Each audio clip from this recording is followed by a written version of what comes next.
समाचार साथे हूँ છું હિના બુલેટિનમાં તમામ મહત્વના સમાચાર વિશે વાત કરીશું પરંતુ સમાચાર મહેસાણામાંથી નાગલપુરમાં જે મૂર્તિઓ ખંડિત કરવામાં આવી હતી એ મૂર્તિઓ ખંડિત કરનાર સામે ફરિયાદ દાખલ થઈ છે। ગામના તળાવ પાસે અજાણ્યા ઈસમે મંદિરની મૂર્તિઓ ખંડિત કરી હતી। હનુમાન મંદિર અને સાંઈ બાબા મંદિરની મૂર્તિઓ ખંડિત કરાઈ। ધાર્મિક મૂર્તિઓ ખંડિત કરાતા અજાણ્યા ઈસમ વિરુદ્ધ ફરિયાદ નોંધાઈ। લોકોની લાગણી દુભાઈ હોવાનો ફરિયાદમાં ઉલ્લેખ કરાયો। बी डिविजन પોલીસે અજાણ્યા ઈસમની શોધખોળ હાથ ધરી છે।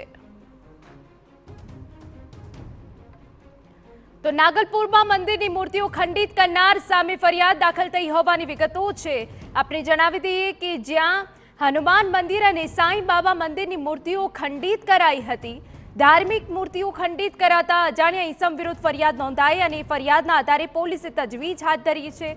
લોકોની લાગણી દુભાઈ હોવાનો ફરિયાદમાં ઉલ્લેખ થયો છે। બી ડિવિઝન પોલીસે અજાણ્યા ઈસમની તપાસ હાથ ધરી હોવાની વિગતો પણ મળી રહી છે। તો અજાણ્યા ઈસમ દ્વારા જે ધાર્મિક મૂર્તિઓ ખંડિત કરવામાં આવી હતી તે વિરુદ્ધ હવે ગુનો દાખલ થયો છે। પોલીસ દ્વારા હવે આ સમગ્ર જે ઘટના બની છે તે મુદ્દે કાર્યવાહી કરવામાં આવી છે। બી ડિવિઝન પોલીસે અજાણ્યા ઈસમની શોધખોળ હાથ ધરી છે।